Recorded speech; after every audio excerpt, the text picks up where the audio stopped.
සුබ දවසක් ඕගොල්ලෝ සියලු දෙනාටම. ඔයාලට පේනුවෙන් ඇති දැන් මේ දැක්ක කැලේඩියම් ටික මම ඒ ටික තමයි මේ ගලවලා අතට ගත්තේ. මේ ටික මම නැවත මේ පොට් වල දාගන්නයි හදන්නේ. දැන් මම ඒ සඳහා පොට් කළු කවර බෑග් ටිකකට මාධ්‍ය පුරවලා ගත්තා. ආයි පැල ටික තියෙනවා. මාධ්‍ය වලට මම නම් ගත්තේ මතු පිටපස් වැලි කොම්පෝස්ට් තමයි. මතු පිටපස් කියන්නේ ඉතින් පොහොරම තමයි. දැන් මම මේ ටික සිටව ගන්නයි හදන්නේ. මේ බලන්න මගේ ලස්සන්ට වැඩිච්ච හොඳට මුල් තියෙන ලොකුම පැලයක් තමයි ඒක. මම දැන් ඒක බෑග් එකකට දාලා පස් දාගත්තා. හොඳින් තද කරගන්නවා.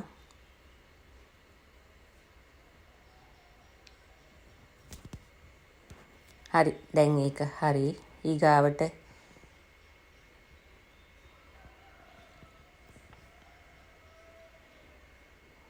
බලන්න මේ පැලේ ඒකත් ගොඩක්ම ලස්සන පැලයක්. ඒක හොඳට රෝස පාට වෙනවා. හොඳට අවුව තියෙන්න ඕනේ. මගේ නම් මේ කැලේඩියම් පැල පායන කාලෙටත් මේ කොළ මුකුත් වෙන්නේ හොඳට තියෙනවා. මම නිතරම වතුර තියෙන තැනක තමයි හිටවලා තිබුණේ. නිතරම වතුර වැටෙනවා නම් මුකුත් වෙන්නේ පායන කාලෙටත් ලස්සනට තියෙනවා. බලන්න ඒ જાතියම තව පැලයක්. පස් ටික හොඳින් තද වෙනවා. පොඩ්ඩක් බෑග් එක ගැහුවාම බිම. බලන්න මේ පැලේ ලොකුම පැලයක්. ඒකේ අල කොටසත් හොඳටම තියෙනවා. මව් සාකයක් වගේ.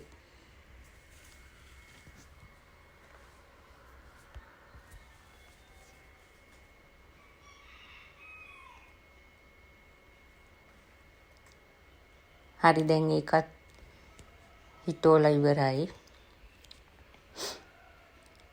ඊළඟට බලන්න මේ පැලේ ලස්සන එක පැත්තක් රතු එක පැත්තක් කොළ ඩොට් තියෙනවා. හොඳටම වැඩුණු පැල තමයි මේවා. හොඳට මුල් තියෙනවා.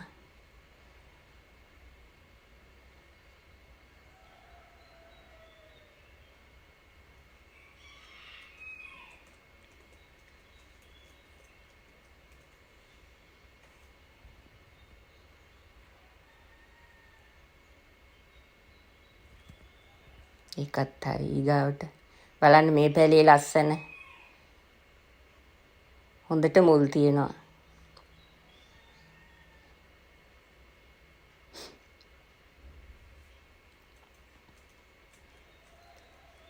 ඒකත් හරි. මේවා සති දෙකක් විතර ගියාම ආයි නිල් කැට ටිකක් වගේ දැම්මනම් හොඳටම ඇති. වතුර තියෙන්න ඕනේ හොඳට තෙතමනේ.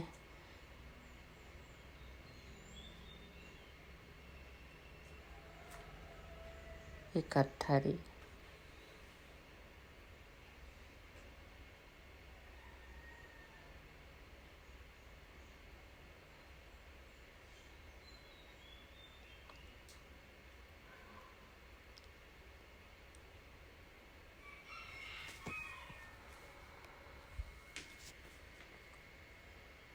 බලන්න දැන් හිටවල ඉවරයි සේරම ලස්සන පැල ටික.